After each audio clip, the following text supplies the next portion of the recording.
السلام عليكم ورحمة الله وبركاته. سويت معكم خبز البريوش بطريقة مرة سهلة. شوفوا كيف قديش مرة هش ومرة مرة مرة اسفنجي وقطنة.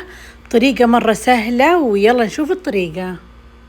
حطيت بالعجانة علبة زبادي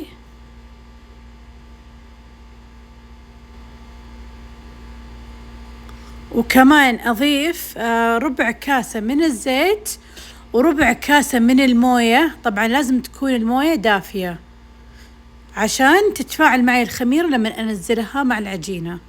وأضيف هنا فنجان من السكر، أي ما يقارب ربع كاسة من السكر.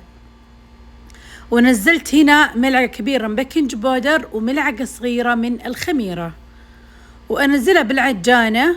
وطبعا أضيف 3 كاسات من الدقيق،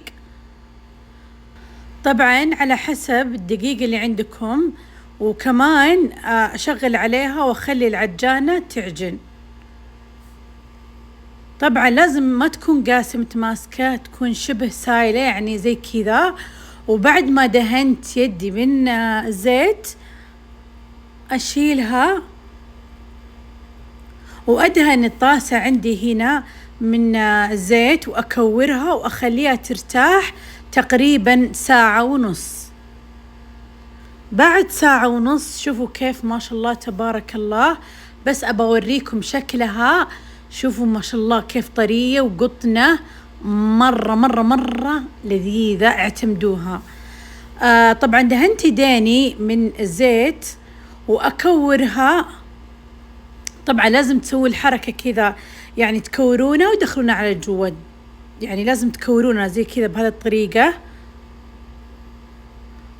وأنزلها بالصينية وخليتها تتخمر كذا نص ساعة 45 دقيقة كذا ترتاح قبل ما أدخلها الفرن.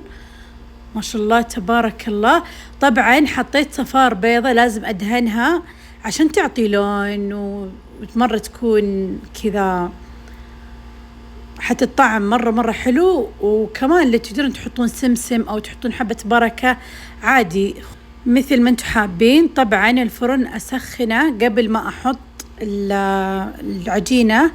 طبعا أخليه يتحمر وتقريبا أخذ مني تقريبا نص ساعة وكذا صارت جاهزة وبالعافية.